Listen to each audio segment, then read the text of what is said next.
Merci beaucoup. Ça me fait très plaisir d'être ici pour parler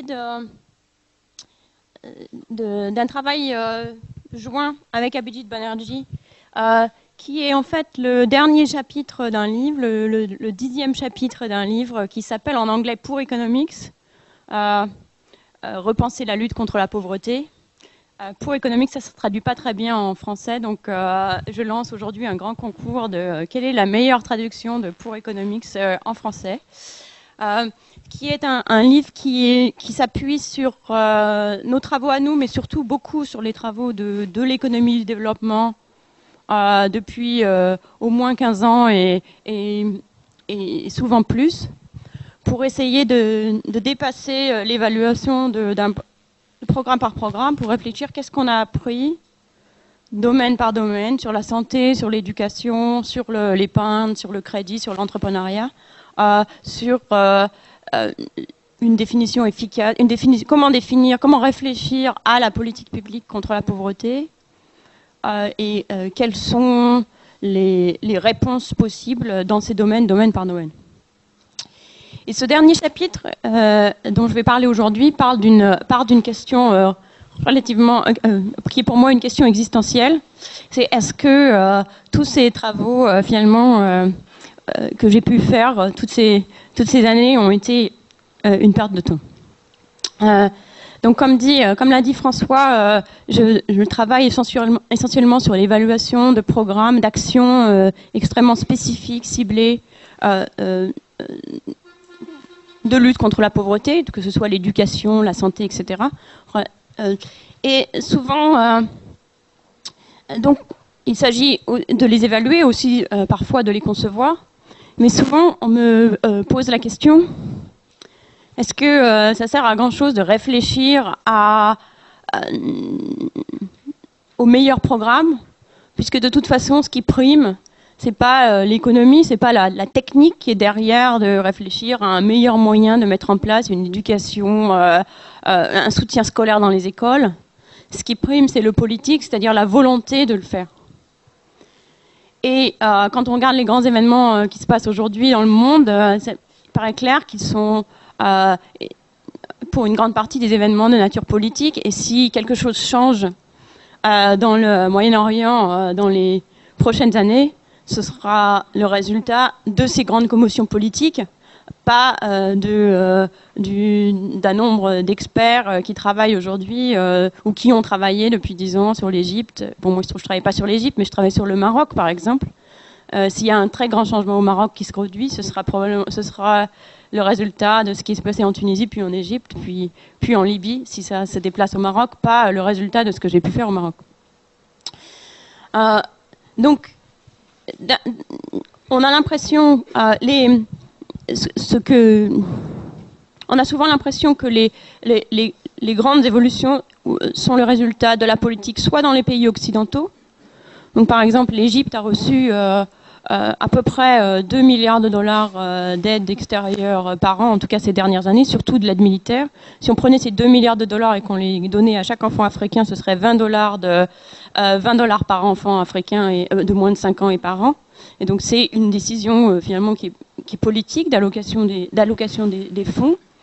Et il y a aussi évidemment la politique au sud. Donc j'ai déjà parlé du Moyen-Orient, mais il y a aussi par exemple la Côte d'Ivoire.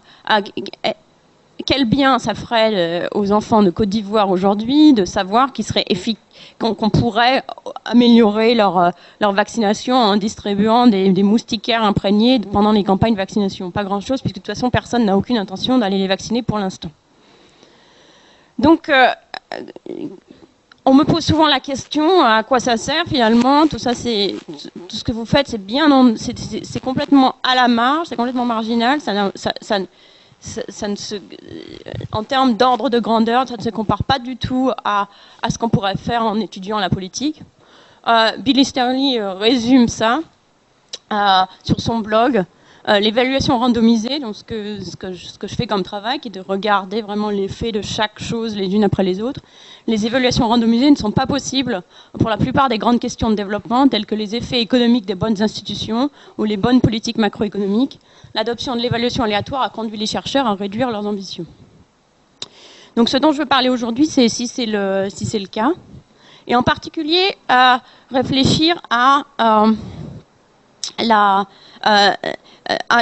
au rapport entre l'économie politique, c'est-à-dire comment les décisions sont prises, comment les décisions politiques sont prises, et les politiques économiques, c'est-à-dire quelles sont ces décisions.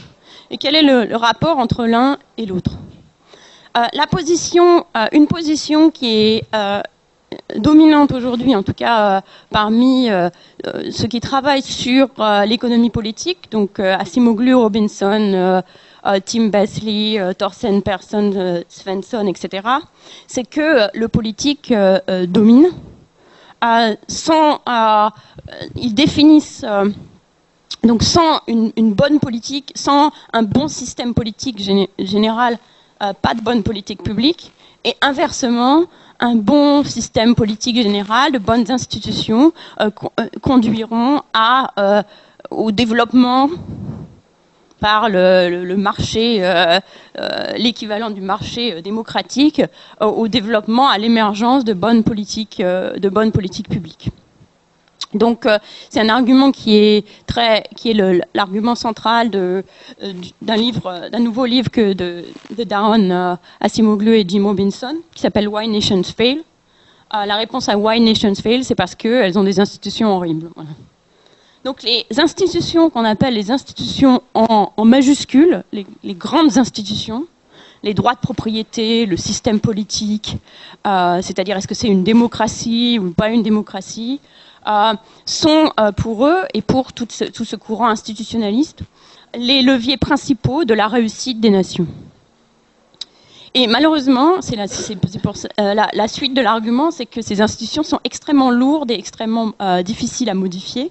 Donc c'est le poids de l'histoire est lourd. Donc l'héritage colonial, si vous avez hérité d'institutions qui étaient de mauvaise qualité parce que à cause de ce qu'essayaient de faire les colons quand ils sont venus chez vous, vous en subirez les conséquences jusqu'à la fin des temps. Donc on compare le Congo, ou il compare implicitement le Congo à la Nouvelle-Zélande. Mais on pourrait comparer de manière beaucoup plus en détail, comme l'ont fait Abhijit Banerjee et Lakshmi Iyer, différentes régions de l'Inde. Certaines ont eu un système de collection des impôts qui était plus égalitaire, où tout le monde devait contribuer, d'autres plus hiérarchiques, où une personne était en charge de lever l'argent de tout le monde. Et ces régions qui ont été sous le système hiérarchique sont aujourd'hui plus en difficulté que les régions qui ont eu un système égalitaire.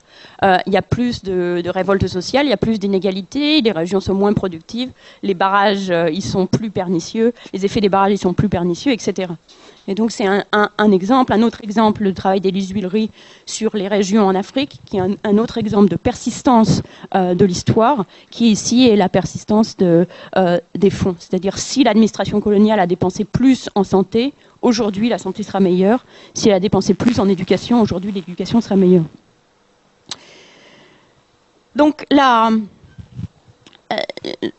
si on prend cette idée que ce qui est important, ce sont les grandes institutions, dans ce cas-là, on peut se poser la question, et que d'autre part, on prend pour point de départ cette idée de la persistance de l'histoire, qui fait que les pays en développement aujourd'hui ont des institutions qui sont en général moins bonnes, entre guillemets, que les nôtres. Comment sortir de là? Alors, il y a plusieurs choses qui ont été proposées. Romer propose de sous-traiter une partie des pays comme Hong Kong l'a été aux Anglais pendant quelque temps, simplement de prendre une partie de votre pays, de le sous-traiter à McKinsey et de les laisser organiser ça comme il faudra. Ça paraît un petit peu délirant comme idée, et ça n'a pas eu beaucoup de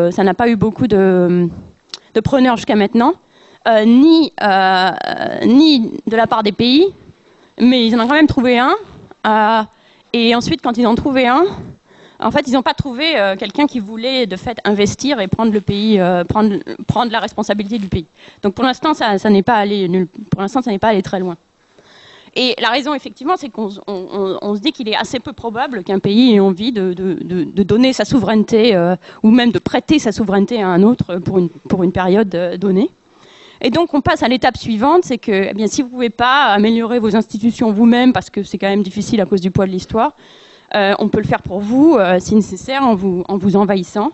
Et c'est pour caricaturer un petit peu la proposition de Paul Collier, qui dit que quand les pays sont vraiment très mal gérés, comme le Sierra Leone ou l'Haïti, il serait justifié d'aller les envahir pour améliorer les choses pour eux, comme les Anglais l'ont fait au Sierra Leone. C'est l'exemple, le poster child de ce type d'approche. Qui à nouveau peut avoir des problèmes, puisque l'anti-poster child de ce type d'approche, c'est l'Irak, où l'administration américaine a vraiment essayé, après l'invasion, de reconstruire un pays bien organisé avec de bonnes institutions, et ont eu beaucoup de mal. Donc,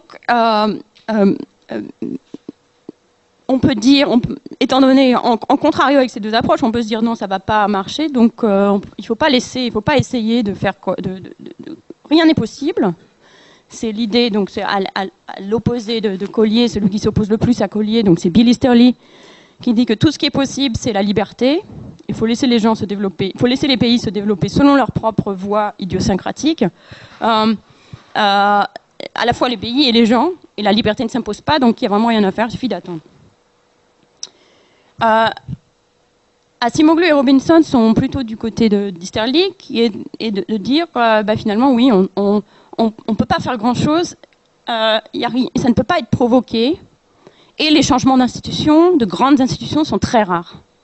Ils citent quelques exemples. Les exemples dans leur livre remontent à au moins 200 ans, puisque c'est la Révolution glorieuse au Royaume-Uni et la Révolution française. Peut-être que le Moyen-Orient va compter comme une révolution comme ça, on verra comment ça se passe.